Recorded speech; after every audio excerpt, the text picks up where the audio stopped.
Australia-China relations, often known as the Sino-Australian relations, refers to the relations between Australia and China.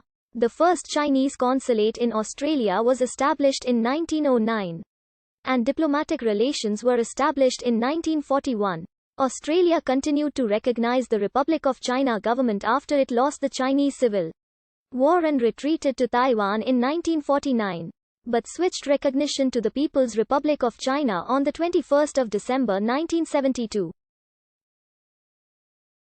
The relationship between China and Australia has grown considerably over the years. Both countries are actively engaged economically, culturally and politically, which spans numerous organizations such as APEC, East Asia Summit and the G20. China is Australia's largest trading partner, and has invested in Australian mining companies.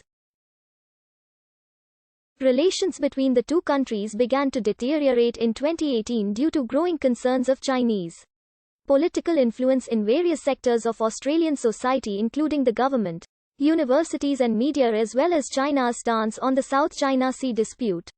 The COVID-19 pandemic has exacerbated issues and tensions between the countries, especially after Australia called for an international, independent inquiry into the origins of the disease. The subsequent changes that China made to its trade policies have been interpreted as political retaliation and economic coercion against Australia. The number of Chinese people in Australia rose significantly in the Victorian Gold Rush era, and by 1861, was around 40,000, comprising 3.3% of the total population. The King Consulate General, established in 1909 in Melbourne, then the seat of the Australian government, was the first official presence in Australia of the Qing Empire. While the Chinese community had agitated for a King Consulate in Australia for many years, there was reluctance from the British Foreign Office to approve such a move. After federation, the Chinese community's desire for an official voice in Australia increased due to the push for the White Australia policy and anti-Chinese sentiment following the enactment of the Immigration Restriction Act 1901.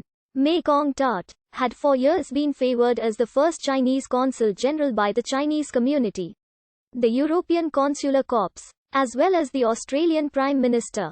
But he died in 1903 before the Consulate General had been set up.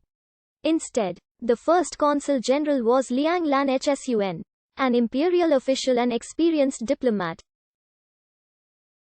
However, the consul's attention was focused on trade relations, not discrimination against Chinese migrants. On the 1st of January 1912, the Republic of China replaced the Qing Empire. The Consulate General immediately set about mobilizing the Chinese community in support of the new government, collecting funds and sending delegates to elect overseas Chinese deputies in the new Chinese Parliament.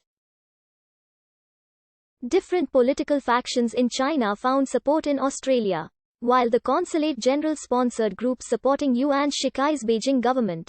The opposing Chinese Nationalist League was formed in Sydney in 1916. A relaxation in Australia's racial exclusion laws led to broader people-to-people interactions. By 1924, 200 Chinese students were arriving in Australia to study in that year alone.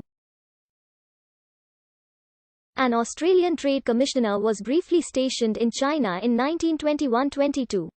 In the mid-1920s, conflict between China and Britain surrounding the Canton-Hong Kong strike created tensions between China and Australia as well. Following the Northern Expedition in China, greater political unity within China bolstered the Chinese Consulate General's confidence in criticizing Australian laws that discriminated against the Chinese.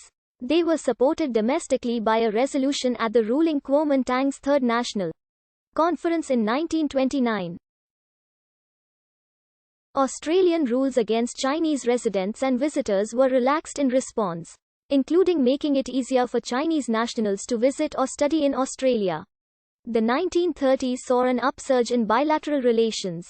The Consulate General was reorganized and moved to Sydney, with sub-consulates opened in other key cities. Various Chinese officials visited Australia. In 1931-2, Lin Sein, chairman of the National Government of China and figurehead head of state, visited Sydney and Melbourne. This was the first visit to Australia by a Chinese head of state. And Lin used the opportunity to press for greater relaxation of Australia's restrictions on Chinese migration. As a mark of respect, he was given a seat on the floor of the House of Representatives. In 1934, John Latham, the deputy leader of the government, led a mission to the Far East which visited China.